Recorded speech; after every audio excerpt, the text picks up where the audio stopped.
Welcome to the Mike and JD Show YouTube channel. Thank you for being here. I want you to do me a big favor before you check out this clip. I want you to hit the like button. I want you to throw in a comment and make sure you're a subscriber to this channel. And then I want you to share this video with your friends. Help us defeat the algorithm. And then if you like this content and you appreciate this content, please head over to patreon.com/the Mike and JD Show and support the show. That is how we actually get funded to be able to do this. So we thank you very much for being here. And now enjoy the next story. It was just announced, I should go to Twitter for this one. It was just announced that Mike Santana, he was booked for a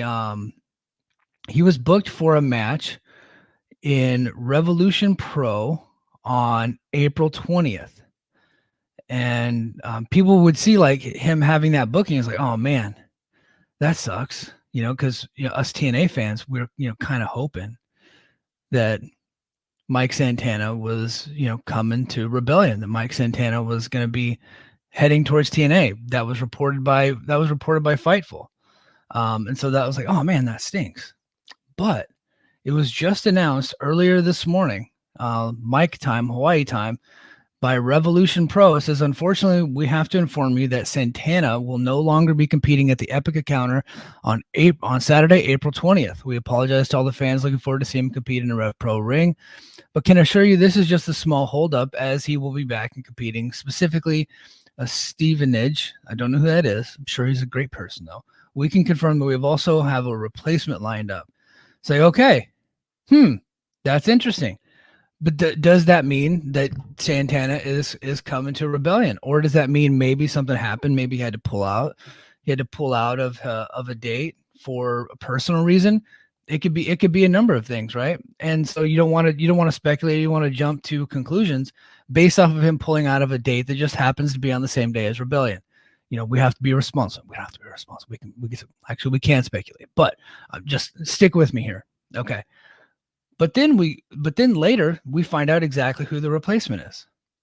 And I find the replacement to be even more interesting.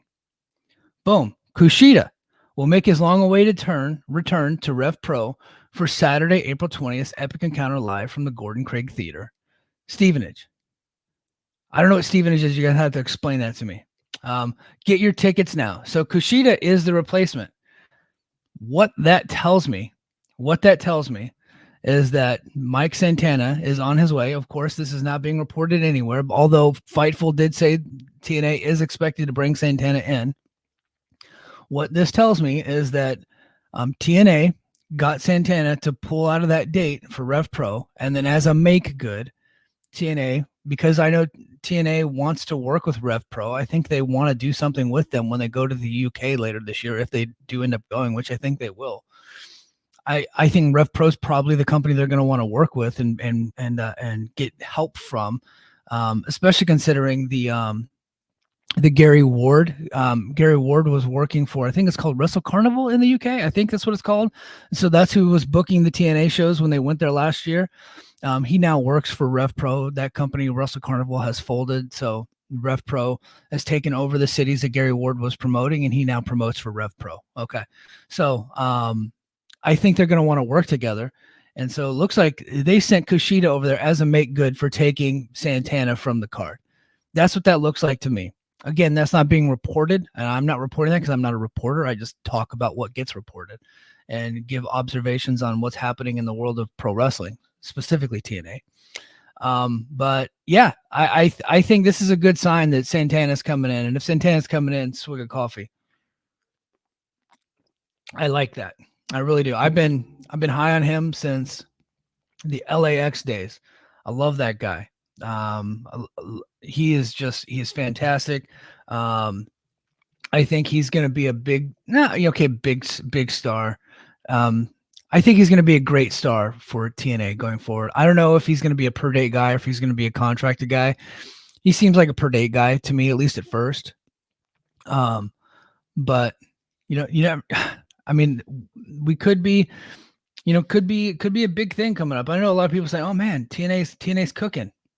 TNA's cooking." I don't want to go that far. I don't. I would say TNA is, how do I put, TNA is microwaving. right? Not cooking yet, because I can't consider you cooking unless you have really good video quality on your shows. So I'm not going to say that you're cooking at that point, because the production has to meet the talent. They're cooking talent wise. They lost the guns, but it looks like they're bringing in some decent replacements, and more could be on the way. I have been on record here, and this is just purely speculation based on the date, but Rebellion happens to fall on 420, and Matt Riddle cannot stop talking about wanting to go to TNA. I think it's inevitable that Matt Riddle comes in, and I think Rebellion would be a nice place for him to debut. And then last week we talked about, right here on this show, and I released the YouTube video for all you guys. Last week we talked about Camille. She still hasn't signed anywhere, and Sean Ross Sapp keep kind of like hints at possibly TNA. So we're not cooking yet, because those people haven't shown up yet. And the production last week was one of the worst produced episodes of televised wrestling for a major promotion that I've ever seen, for like the first 3/4 of it. And I'm going to get into the production this week, because obviously it was way better. So, so until they clear up that part, I'm not going to call them cooking yet, but they are microwaving, folks. They got microwave mac and cheese right now. And hopefully we get to the point where I could say that they're cooking. They're on the smoker. So I'm pretty excited